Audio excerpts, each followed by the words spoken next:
The opening credits to the original Modern Warfare 2 still kind of give me chills. Mostly it's the music, but it's also the memory of 11-year-old me watching them for the first time, the audio and the visual flashbacks to the last game, and the creeping realization that this was something different, something Call of Duty hadn't done before. It was telling a story, not just a series of excuses for FPS levels. And since then, I've been one of 5 people on this earth who care about Call of Duty only for its story. It's weird. I know it's weird. Even Activision think it's weird. They're ending every game with a hook for multiplayer content now. But unfortunately, I was an autistic child with no games but my dad's, and I played the single-player campaign over and over again. I could probably quote you all of Modern Warfare from memory. The single-player campaigns are Call of Duty to me. My opinion of each game is rooted in how good their stories were. So, although it doesn't line up with almost any other games I like, although I have no idea what's going on in multiplayer and at this point I'm too afraid to ask, I'm invested. So I want to pick apart the things that make each story strong and weak. There's just as much to talk about for Call of Duty as there is for any text. But you know what incredibly simple element I rarely see talked about? Characters. Which is weird because lots of people care about these characters and they're willing to pay to see more of them. Why do you think they rebooted Modern Warfare? The most popular Call of Duty characters have become the face of the franchise in culture. Even people whose main response to my info dumps is, wait, Call of Duty has lore? No, Ghost exists. I'm fond of a lot of these characters too. Even now I've grown up and my feelings about the series are a lot more complicated than, wow, cool.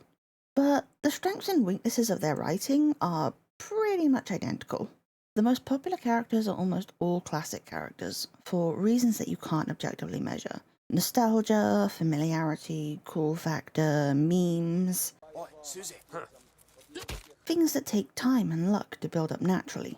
Until recently, I couldn't have told you there was a definitive best character in terms of pure storytelling, one especially unique and interesting in a way other characters aren't. And then, something really weird happened. Is this your... No! Adler! Russell Adler. Do not trust Adler. Me and Adler are the reason we ain't speaking Russian right now. CIA clandestine special officer Russell Adler. Russell Adler is the most interesting character Call of Duty has ever produced. How does a modern character bring something completely new and refreshing to Call of Duty and still feel like he's a classic character that's been here since 2010? How does one man get so iconic so quickly in a franchise this big? Just look at the anniversary post Treyarch made for Cold War. Adler is the single-player edition they celebrate, and they're probably right to do this. Since Black Ops 6 launched, I've seen many people talk about how much they enjoy him, how he's a highlight of the series. People who like COD and people who don't are finally united in one opinion. Adler fucking rocks. It would have felt blasphemous even a year ago to suggest a modern character could be a face of the series alongside Ghost and Price. But then Modern Warfare 3's single-player campaign was a game of all time, and Adler was so chaotic in Black Ops 6 that I went insane. And, well, now this video exists. I'm Lavender Muse. I do literary analysis of things I'm not supposed to. This is the 9th time I'm recording this goddamn audio, and I'm going to break down the single-player campaigns of Black Ops Cold War and Black Ops 6 to explain why Russell Adler is Call of Duty's best character, because I need to exorcise him from my brain like a demon and inflict him on someone else. Strategically speaking, this borders on insanity, which is precisely the type of work we rely on Adler for. Okay, so first I have to explain Call of Duty Black Ops, just in case the algorithm blessed you with this video and you're a luckier person than me who doesn't know anything about Call of Duty. Call of Duty is a franchise, but within that franchise there are many studios working on separate games with their own universes and lore. Black Ops, or Blops, which I'm going to say a lot because it's fun, is a universe within Call of Duty mostly made by Treyarch and now Raven Software. It's kind of connected to the reboot Modern Warfare universe. I don't have time to get into that, so just forget it. Much like Dumbledore's sexuality, it is not relevant to Adler's journey. Black Ops spans 80 years, and the lore gets convoluted. But the 2 games featuring Adler are about top-secret CIA operations during the second half of the 20th century. You don't really need to know what happened in the previous Blops games to follow Adler's story, so I won't get into it. But there is a larger plot going on that he interacts with. Black Ops Cold War has a really simple introductory plot. It's 1981, and there's a bad Russian called Perseus who wants to do bad things with nukes. It's standard American Cold War aesthetics, East versus West, you know. Your task is to stop Perseus with a team led by your new best friend, Adler. You mostly play as Bell. Adler and Bell fought in the Vietnam War together, and the trauma of terrorizing innocent civilians with napalm bonded them for life. Also, yes, this is the Call of Duty where you choose your pronouns, as well as other details for Bell's backstory. Just like Reagan, I will be using they them for Bell because I'm not a fucking coward. So, Adler is coming into the 5th Blops game as a new character, and 3 of the core characters of the first 2 games are here. You've followed the whole series, you've seen Mason brainwashed to kill JFK, Hudson die, Woods grow old, even Mason's son grow up. Adler should feel overshadowed and out of place next to these giants. That's pretty much been the case across the rest of Call of Duty. While modern COD characters have gained big followings, sure, they're rarely the most popular ones. That's not to say they can't succeed. Well, I wasn't in that tank. Man served so hard it saved his life. It's just, more difficult. They don't have the legacy of classic characters.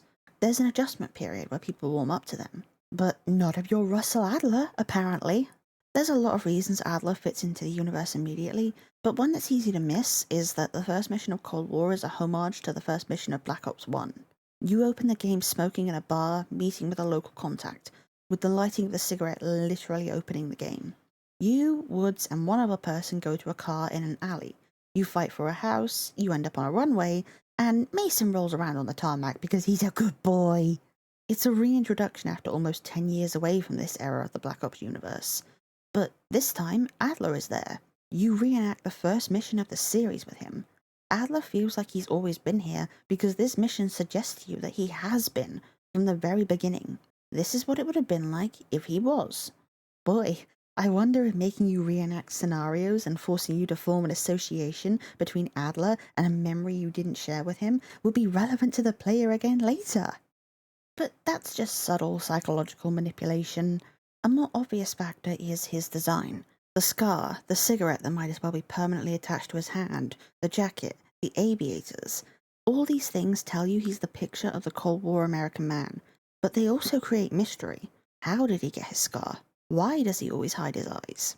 He's designed so carefully and deliberately for this game, for this historical period. And he's so clearly based on Robert Redford in Spy Game.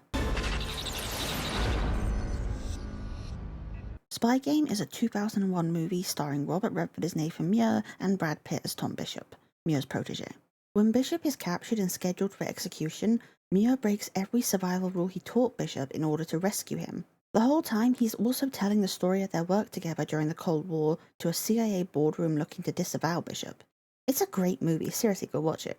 Go watch it now and then come back.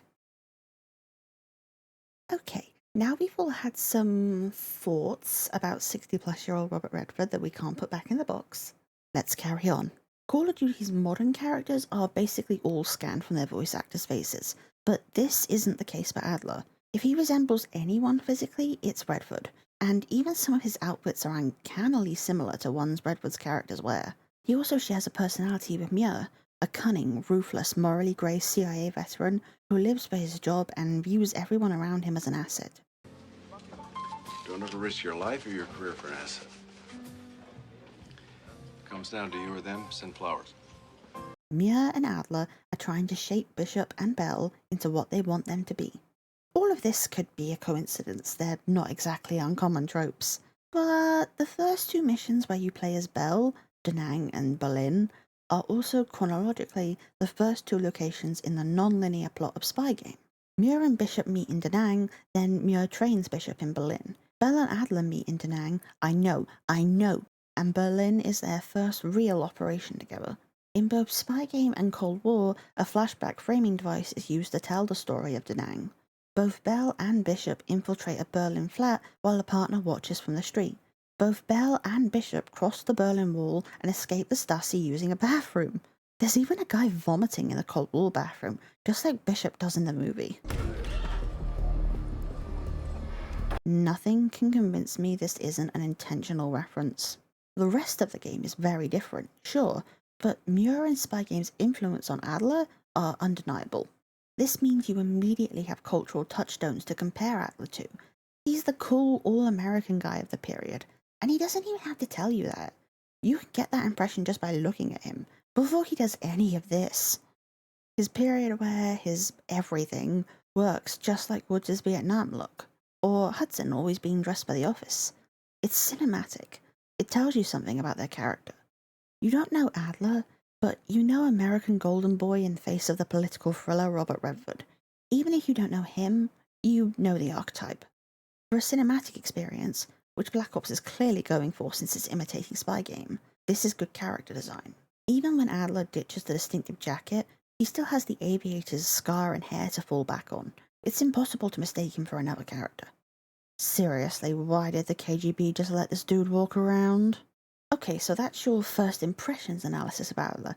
You buckle up, those were just the initial thoughts. We're about to get into real analysis. So, your team pursues Perseus. Along the way, there's little hints that something is wrong with Bell. Hudson really doesn't trust them. He freaks out when Adler takes Bell to infiltrate the KGB. But Adler trusts Bell, even defends them to Hudson. So, at least you have a good friend, right? You track Perseus to Cuba and the mission goes completely wrong. Perseus has the detonation codes to pretty much wipe out Europe, and you have to choose one of two characters to live. I mean, it's not a choice to me, but I'd have to make another video to explain how much I love Park. Look, no offense, piss off and simp somewhere else. Sorry, right, moving on. You get back to the safe house, Adler dragging an apparently injured Bell. Hudson starts shouting at Adler that Bell is useless to them now, but aw, look, Adler cares about Bell so much he's gonna waste time to help them. Adler, why are you pointing that needle at Bell's eye? Oh my fucking god!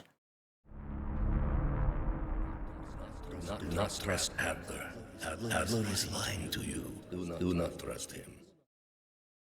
Do you know that old urban legend about the woman driving late at night and the car behind her harasses her, but they were just trying to warn her about the serial killer hiding in her back seat? Hudson was the guy ramming your bumper, and Adler was the serial killer in the back seat. Bell is a Perseus agent, a member of Perseus's inner circle, in fact. Adler and Park erased their psyche and replaced their memories with implanted ones based on Adler's time in Vietnam. Bell was never in Vietnam, never even knew Adler until a few months ago, when he found them on the runway from the first mission of the game. Bell is this poor NPC that gets shot in the car and then dragged off by Adler to be interrogated about Perseus. They didn't break under CIA torture, so they were brainwashed with MKUltra experiments to give up the information willingly. To their friend, Adler. Bell has been brainwashed to obey whenever Adler says we have a job to do. That's why Adler took them everywhere. The brainwashing is centered around him. He controls Bell. And you find this out as Adler is guiding you through a mindscape based on Vietnam.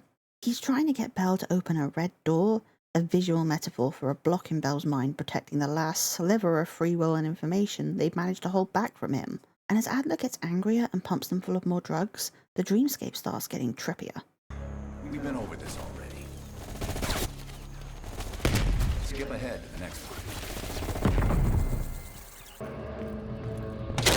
Bell, forget about the damn lab. I need to know about the bunker. And then Bell wakes up. It's extremely effective, going from Adler being a helpful guide the whole game to Adler having a hand around your throat, cursing you out like you're his enemy. Because you are. You have been this whole time. After some light arguing, you can choose to either tell Adler where Perseus is or lie. If you lie, Europe gets nuked. But you get to stab Adler in the heart, kill everyone who did this to you, and reunite with Perseus, who is immediately very proud of you for managing to survive this ordeal. Aww, finally someone who cares about me. If you tell the truth, the canonical ending, you get a cutscene where Adler monologues about a few good men crossing lines to protect the free world, basically summing up Call of Duty's philosophy. Don't worry, we'll come back to this. You and the team stop Perseus and save the world. And then, after the exposition tying up some loose ends, Adler takes Bell up a hill. I just want you to know that this little thing that's happened with you and me, it was always for the greater good. You're a goddamn hero, you know that, kid. Heroes have to make sacrifices. That's why when I ask you for one more, I hope you understand. It was never personal.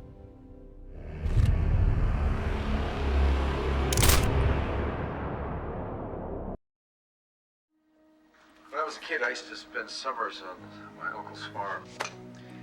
He had this plow horse that he used to work with every day. He really loved that plow horse. One summer, she came up lame, could barely stand. Vet offered to put her down. You know what my uncle said? No, Mir, what did he say? Said, why would I ask somebody else to kill a horse that belonged to me? Now, that's a lot to unpack, but I'm gonna try. And instead of starting with the obvious depth and anti-hero character work on display here, I want to start right here, with Adler and Bell. Cold War gets a lot of reactionary hate for being the only Call of Duty game that lets you choose your character's pronouns, both from people who think they hate pronouns and people who think it's a hypocritical empty gesture for the military propaganda game of Ronald Reagan to offer a non-binary option. But really, this option exists to help the story. By letting you customize Bell, the game is priming you to see them as one of Call of Duty's many silent self-inserts. You don't think too hard about Bell as a character or where they came from because, oh, it's just supposed to be me. The character customization helps disguise the twist, that Bell is a character and the story is about them. And it also makes Adler's betrayal hit that much harder, because he's lied to you about who you are too. He hasn't just betrayed Bell, he's betrayed you. It's impossible to leave this game without feeling some sort of emotional connection to Adler. Whether that emotion is hatred, the strange appreciation we all have for a good villain, or, you know... Just like that, huh? It's there. You connect with it, because the game has encouraged you to insert yourself into the story right alongside him. Adler and Bell are dual protagonists. The story is about their relationship, and that relationship is so fascinatingly toxic and complicated to me. Adler says this wasn't personal, and sure, it probably wasn't to him at first. Adler might be who Bell's everything centers around, but Bell is just another mission to him. But Bell has literally been created from pieces of him. Bell is a mirror to some of the worst parts of him, his trauma from Vietnam, his dehumanization of himself and others. Their fates are so tightly wrapped around each other that no matter which ending you get, one of them has to die. That's what the game comes down to. Which of these two lives? And that reflects the bigger struggle for survival that is the backdrop to the game. The Cold War in the title refers to both the conflict between the USA and the USSR and the conflict between Adler and Bell. They're the representatives of their countries, locked in a stalemate and fighting a war without visible violence. They're not openly enemies for almost all of the game, but they are psychologically struggling against each other the whole time. Stop fighting me, Bell, and go right. Literary themes? Characters that reflect and engage with the themes and settings of the game? Layered and thematically relevant relationships in my Call of Duty? And that's not the only way this game surpasses your expectations for Call of Duty's writing. The fact Call of Duty leaves space for you to decide a protagonist's actions are so evil you have to end him is even wilder. Usually, Call of Duty keeps its heroes and villains very far apart. It's a black and white morality, despite its insistence that it understands the moral complexity of war. But Adler is different, in a way that implicates everything around him. His actions are open to criticism, thus the things he's representing are also open to criticism. If the all-American man is no longer beyond reproach, neither is America. For example, during the game you find out that the nukes Perseus is planning to detonate are American nukes the USA placed in European countries to detonate in case of a Russian invasion. And when Hudson is confronted about the evil of this so-called Operation Greenlight, he deflects by comparing it to what Adler is doing to Bell. There is no truth. Only who you choose to believe. Adler knows all about that. Don't you, Russ? Though you wouldn't know this until you complete the game. The narrative and characters condemn Adler, and at the same time, other characters use his example to defend Operation Greenlight. So it's impossible to dismiss him as just one bad apple who goes a little too far. Oh no. He represents the CIA. the very rationale and justifications they use. Was Operation Greenlight a necessary evil? Normally, Call of Duty would probably say yes without conditions, but can it really do that when the twist of the game relies on the horror of Adler crossing a similar line? When it allows you to reject the same greater good argument they use here? We'll come back to this later, but for now, just process this. Adler is so complex, he's adding depth and shades of grey to the game around him. But wait, Lavender, maybe the game really does view brainwashing and torturing a commie as heroic. Maybe you're supposed to be horrified you've been playing as a maniac bent on killing civilians, and it's really that simple. And, well, that might be right. If Cold War was the only game with Adler in it. Black Ops 6 isn't even really about Adler, but it is, because he steals every scene he's in. Case in point, he enters the campaign by striding out from behind a car, coming out of the dust like a demon, and shooting a friendly, unarmed man in the head with no explanation, justification, or apology. Yeah, they're just done pretending Adler is a decent guy. Some story happened between games in the multiplayer, but it never gets brought up in the campaign, and frankly, this video is long enough already, so I'm sticking to single-player lore. Sorry, Stitch, maybe next time. At the start of Blob 6, Adler is on the run because he's suspected of being a mole who compromised the CIA operation from Blobs 2. The one where Mason and Hudson die and Woods ends up in a wheelchair. Notice how they're now winding Adler into the core Black Ops lore, making him more important to the series as a whole? He claims he's being framed, and the CIA are compromised by a shadowy group called the Pantheon. Once you investigate and find out he's probably telling the truth, you have to put a team together to break him out of a CIA black site and uncover the truth about Pantheon. And then you have to deal with his chaos for the rest of the campaign. The highlights of which include shooting an unarmed man and going, "What, I'm just a little guy," when called out, trying to throw a confessing, surrendered man into a jet plane engine, and just carrying CIA MK Ultra torture drugs around in his bag and pulling them out like chapsticks. This is Adler reveling in his extremes, not pretending to be a decent guy like he was with Bell.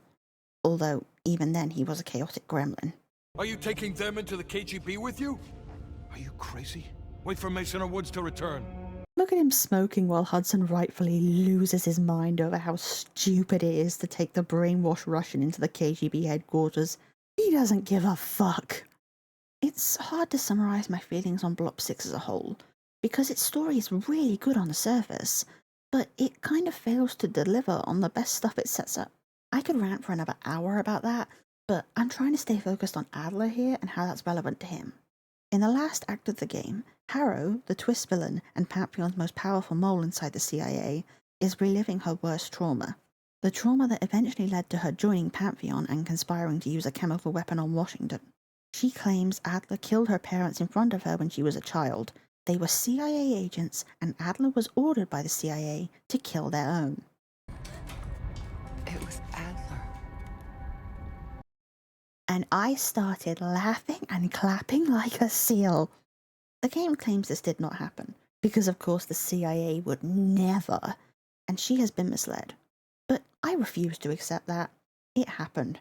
Adler killed this woman's parents in cold blood and then mentored her in the CIA, and he found the irony amusing. I hope he killed her pet hamster too. I hope he ate her last Lunchable from the fridge and stole money from her piggy bank. Characters who can go to cartoonish extremes are entertaining. That's why Modern Warfare resurrected Graves. And sorry, I know I keep bringing him up as a comparison, but it's not just because I think they should take advantage of the universes being linked now and make him Adler's son. Seriously, Activision, call me. You can finally link the two universes in a way that actually matters. Call me! He stands out like Adler because he's basically the only other modern character we spend more than 5 minutes with who's really allowed to go to extremes without justifying himself.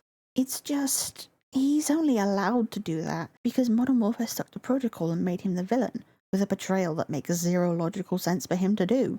I cannot stress this enough. It's the main thing you have to understand about Call of Duty and its philosophy. COD has a very firm line it draws between the good guys and the bad guys. Call of Duty does not let its heroes be proper bastards. Call of Duty characters always need to turn to the camera and say, but of course, as a US military soldier, or a UK military soldier, I would never commit a war crime, because we are the most ethical military in the world. Even when their protagonists do bad things, they pause the action to reassure you a good guy can't ever do a bad thing. It's a necessary, justified action when a good guy, don't ask how we define those by the way, does it. They obfuscate any link between their protagonists and real-world cruelty done by Western militaries. When they do acknowledge those links, it's to whitewash something, unlike Adler and his explicit connections to the very real horror of MKUltra. Of course they do. We know Activision has had and likely continues to have licensing agreements with the US military for access to certain vehicles, weapons, and other materials. For Hollywood movies, those deals usually come with an agreement the military will be approving or editing your script, and there's no reason to think it's any different for a video game, especially not one so focused on the US military. In the past, the United States Air Force has even flown Call of Duty producers out to showcase their hardware and make them, quote, more credible advocates for us. Activision has appointed plenty of former US government and military staff to high-ranking positions, including their chief administrative officer. In the past, Call of Duty consulted with Oliver North, who appeared both in Black Ops 2 and documentary material produced for the game, because that's who I'm going to ask for input on my game about war, obviously. The Iran-Contras guy! Who's Oliver North? What? I can't believe you kids don't know about the great patriot Ollie North! The exact relationship between each Call of Duty studio and the real-life military may be unclarified at times, but it's obvious that the relationship and its influence on the production of the games exists. How could you ever produce an unbiased game in these sort of circumstances? Even if you really did just want to make cool explosion noises and the military never looked at your script, you're still going to be feeling the expectation on you to portray the US military in a certain light. It's not hard to imagine you might self-correct just from awareness of the viewpoints surrounding you. You can see all of this in how the last section of this game torpedoes its own atmosphere. Blob 6 wants to be a lot of things, survival horror, open world, classic COD, but I think, based on the ratio of missions and developer statements, that more than any of these genres, it wants to be a thriller, a political thriller like Spy Game. And in a lot of scenes, especially in the mid-game, it succeeds. But it refuses to commit to the moral ambiguity that's key to the atmosphere it's emulating. Harrow can be neatly split into good and evil versions. Somehow. And the CIA didn't really order Adler to kill her parents, because that would directly implicate them in Adler's grey morality instead of indirectly, and that script wouldn't be approved. The game refuses to answer the complicated questions about what actually happened to Harrow's parents. Why would a random home invader have a radio? How would a common burglar overpower 2 CIA operatives? If this was Pantheon, why were they coming after Harrow's parents? Did Pantheon delete their files from the CIA's database, or did the CIA do it? If this was Pantheon, and they successfully fooled the CIA into believing a random burglar did this, is Harrow really wrong to criticize the CIA? None of this is explained, even though this actively undermines the motivations and writing of their main villain. Stop thinking about it. Move on. Adler is innocent, the CIA is innocent. This terrorism is not a consequence of a powerful espionage agency making a morally dubious choice that comes back to bite them. If I'm being generous, I could say everyone was supposed to leave this final mission confused about what happened to Harrow's parents, uncertain whether Adler really did kill them or not because we weren't given any evidence either way. I could even say that's why all the other holes in the game's story exist. Why so few questions were answered. We're not supposed to have the truth because it's all commentary on how much the truth does or does not matter. But that feels like a very easy out.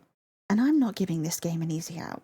Not after it ended its campaign with a giant red play our multiplayer to finish the story button. No.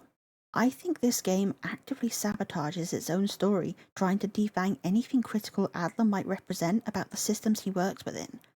Because unlike every other well-intentioned Call of Duty character who addresses the camera to explain and justify their greater actions, Adler is constantly, unapologetically evil, and he doesn't perform guilt for his audience. But he's still a protagonist, one who not only commits war crimes, but when other characters judge him for it, he's like, we work for the CIA, dumbass. The blanket war crimes permission came free with our badge because we get to decide when a war crime is necessary. USA! USA! USA! And you have to comprehend how incredible that creative decision is for Call of Duty, and how unique it makes Adler. He's the only protagonist in the game who could have been used for the Blob 6 double plot twist, because you can genuinely believe he'd do it. And you can believe that because the game acknowledges his actions as evil. Call of Duty doesn't usually leave that space for consideration. It wants to tell you what you feel, what you believe. Destro supporters are fanatical in their devotion to it. Ugh. Mods, tase this guy's balls.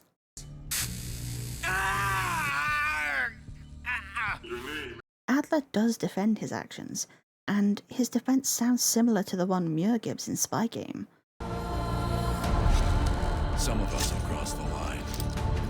To make sure the line's still there in the morning. And don't give me some bullshit about the greater good. That's exactly what it's about.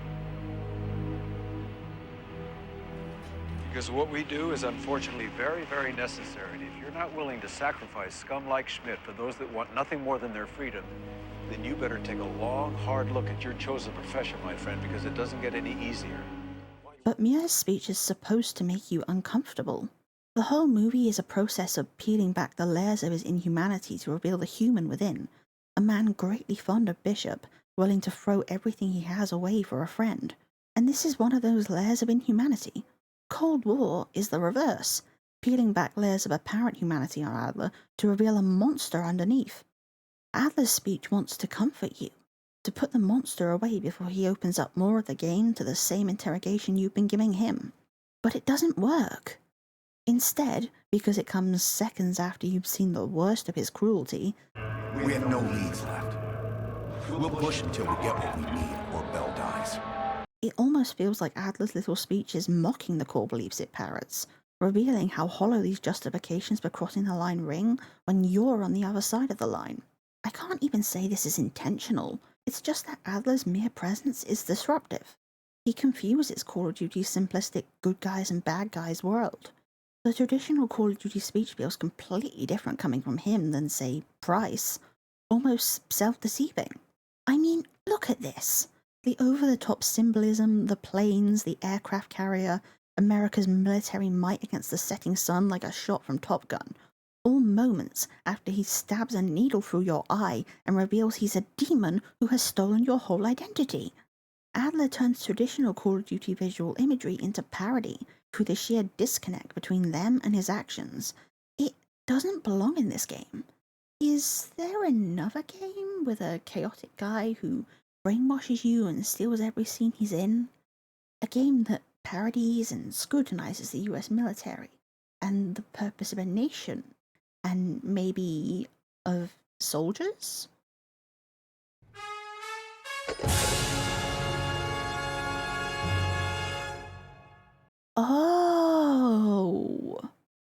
Oh, Call of Duty made Revolver Ocelot too. Liquid! Snake! Did you like my sunglasses? Adler feels like a Metal Gear character is one of those things that just makes sense to you if you've played both games, but is hard to explain to anyone else without sounding like a crazy person. The parts of Metal Gear I'm seeing in Adler aren't overt textual references like the stuff from Spy Game. It's a combination of a lot of subtler, subtextual things that can be grouped into two categories. The easier one to talk about is tone, so let's start there. Metal Gear deals with a lot of serious topics, but weaved through it is a lot of chaotic stupidity. And the two aren't always balanced well.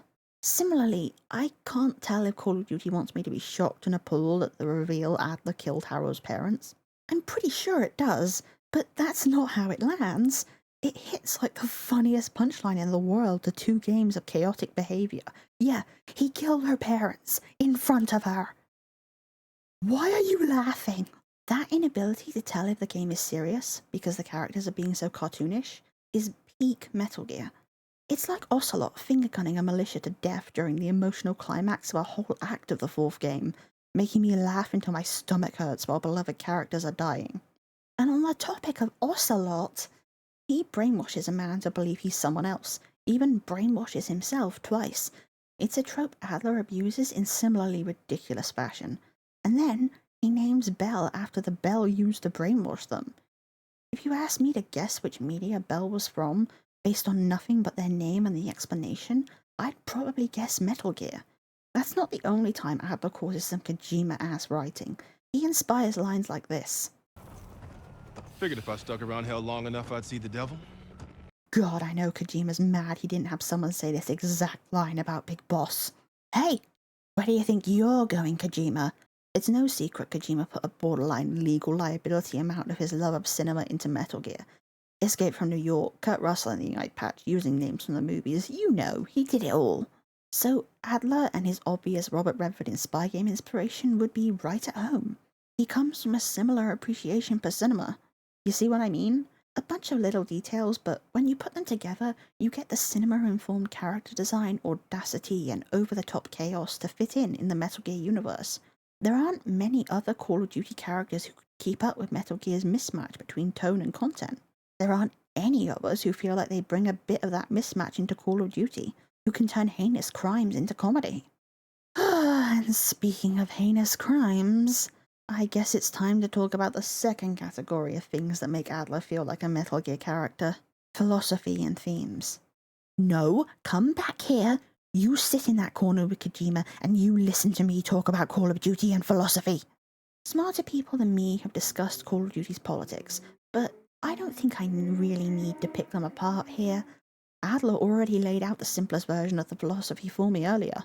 Call of Duty emphasizes the soldier as an individual and valorizes their ability to make difficult choices to cross moral lines when it is absolutely necessary to protect our civilian world. That's why Blop 6 panics in the last moment. Adler can be an evil individual, but he can't be explicitly ordered by the systems of violence behind him to do that evil. In many ways, Metal Gear responds to FPS games like Call of Duty, critiquing and parodying them. A theme across multiple Metal Gear games is a virtual experience of warfare, and that video games or simulations can't prepare you for the reality of a battlefield. The experience they give you is sanitized and false, hiding the true, uglier face of war. For Metal Gear, the soldier is an empty tool with no individuality of their own. The only way to be an individual is to resist the systems that keep producing warfare. Choices about which lines to cross are made not by a soldier, but by nations or businesses to protect assets and profit. The boss, despite her amazing qualities, still ends up as a pawn sacrificed to protect America's global reputation and prevent the Cold War heating up. Her strong personal philosophy about uniting the entire world in peace doesn't change anything, because she is just one expendable soldier. Call of Duty's individual, honorable men who work within the system with good intentions feel exactly like the facade Metal Gear says they are when Adler is right there laughing at them, crossing lines like they never really mattered. Adler takes the simple black and white morality Call of Duty tries to apply to war and disrupts it. Much like Metal Gear, he's rejecting what he thinks is a naive view of the world. The only difference is, he enjoys what he finds behind the facade. He outright taunts people with how easily their unnecessary violence can be legally excused in the reality of a battlefield. Okay. Case! Relax, Sims. Case felt threatened. And yeah, it is hard as an audience member to take Sims' anger seriously. He acts like war is a series of good and evil acts by individuals, and the systems that govern it are just there to keep order. It's Call of Duty's usual argument, but the way Adler makes light of it asks, does that line up with what we see? Sims trying to stop Adler from killing the wounded, insisting they have rules, feels hypocritical when you consider that he is commanding US tanks during the Battle of Kuwait International Airport, and that the Gulf War will ultimately see war crimes like the Highway of Death from his side of the fight destroy his so-called rules. Or that decades later, the American franchise he's a character in will rewrite that history as a Russian crime in a fictional war. Adler's violence doesn't seem possible to compare to that scale, or the complicated and uncomfortable ways Call of Duty winds around real warfare. It makes Sims' condemnation feel childish. Look at the visuals in this cutscene. The violence of the war is a massive storm looming over Adler, emphasizing that he's just one man. Modern warfare between nations armed to the teeth with weaponry and propaganda machines is far more violent and scary than he can ever be. Now, that's just one interpretation. Another would be that he is, the devil, and he brings this oncoming storm. And this scene is emphasizing how powerful and violent he is. Now, those might be two opposing interpretations, but they're two opposing interpretations that the game has room for. Once again, Adler lets the audience reaction speak for itself instead of trying to limit your response. It's actual art you can engage with and respond to. It's so good. Metal Gear could have written these same scenes. It just would have changed where the story lingered and how it framed them. In Call of Duty, Adler is an anti-hero, and he's probably intended to be a pretty fascist statement about how soldiers could get more done if they had less oversight. In Metal Gear, without changing anything about his character, he'd be an ideal villain. An example of how lessening the importance of an individual soldier's morality can encourage violence by removing guilt and blame. All along, we've been talking about rules. But Adler seems to be the only COD character who is aware that these rules of engagement are made up by someone. He laughs at the game around him, both metaphorical and literal, because he knows the rules are made up, not innate moral orders, and will always be weighted in his favour as long as he sides with the same government Call of Duty does. He tells you that within 5 minutes of meeting him. Americans have rules? You have rules! You took hostages. The rules changed. And because he acknowledges this, he not only seems eerily self-aware, but the system of meaning and values everyone else follows collapses into meaningless chaos when he's around. He can do whatever the hell he wants, which is precisely why he feels like he belongs in Metal Gear. Because Adler dishes out violence like his actions have no weight, no meaning. If the other Call of Duty protagonists represent the valorized individual, then Adler's disconnect from meaning in his violence is Metal Gear's crushed soldier swallowed by the military-industrial complex. While Snake and Raiden reject their lack of individuality and search for their own personal beliefs and purpose, Adler delights in his violence because it is detached from personal meaning to him. He becomes a symbol of America, Bell becomes a symbol of Russia, and it doesn't matter if he brutalizes and brainwashes them. It isn't personal. He's just a soldier, a tool. It becomes a game of power acquisition, just like it is for his inspiration. It's not a fucking game! Oh, yes, it is. It's exactly what it is. And it's no kid's game either. This is a whole other game. And it's serious and it's dangerous. And it's not one you want to lose. This is what makes Adler so fascinating. What it is about him that reminds me of Revolver Ocelot. The playful, chaotic nihilism he brings to Call of Duty. And the way that complicates anything else the series has to say. It's over. Your sick experiment is done. The line between parody and an authentic representation of whatever you're critiquing is paper thin. Maybe it was inevitable that a series Metal Gear often seemed to be responding to would create a character that felt like he crossed over. Or, maybe I'm overthinking everything as per usual. Maybe everyone got sick of how pretentious I sound and left 30 minutes ago. But Adler is interesting enough to spark this sort of overthinking. He responds to Call of Duty's messaging. He subverts it even. He's so refreshing because he isn't just the same as every other slightly unique good guy with heroic intentions. I'm not saying Adler is a good character because he's better than Call of Duty somehow, although that might sound like what I've been saying. I need to make this clear. As embarrassing as it is for me, I enjoy Call of Duty for what it is, good and bad. It's a dumb, cinematic experience that consistently proves art can't be wholly shackled by its intentions. It introduced me to things that would become core interests and fixations for me. This is me trying to show how much fun we can have when we engage with Call of Duty or any game critically, when we enjoy it as a game and think deeply about what it's saying. Adler rocks because he facilitates that. Because for the first time, I feel like COD is engaging right back. He's the kind of character Metal Gear would love to deconstruct, but he's only as fascinating as he is because he exists in and complicates Call of Duty.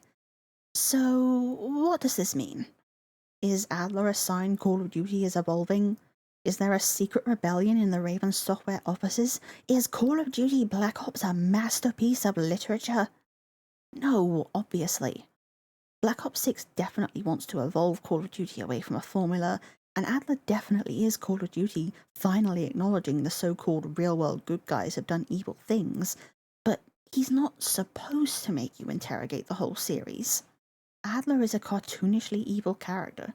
Tying it all to him makes it feel more like fiction, so ridiculously over the top that it becomes totally divorced from how serious its real-life consequences were. Shooting a Alawi and throwing someone off a roof was an intimidation tactic. Obviously, this would be horrific in real life, but it isn't real life. It's a fictional game. That's the point. It's possible the game expects you to laugh at Adler and then be more comfortable with ignoring the real-life brutality and ethics violations he represents, because it feels less real to you.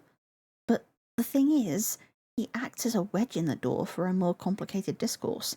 He might still in some way be a propaganda technique, but it's a far riskier one, because in order to dismiss the real violence he represents, you have to acknowledge it.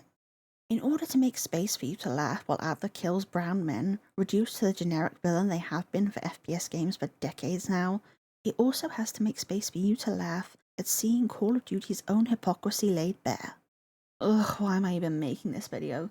The fact I'm wrapping myself in knots trying to figure out what Call of Duty wants to do with Adler, because he's so different from everything else they've done, should be proof enough that he's their most interesting character. He's not a purposeful shift in philosophy. He's a risk taken to make a more interesting story, a better piece of art, and regardless of your feelings on Call of Duty, Metal Gear, their politics, Adler, any of this, that's a good thing. And yeah, I think that's it. I think I'm done. Okay, I'm not done, but I could keep writing this for a year and not be satisfied, and I'm sure Black Ops 7 is going to absolutely ruin all the points I've just made. So we'll call it.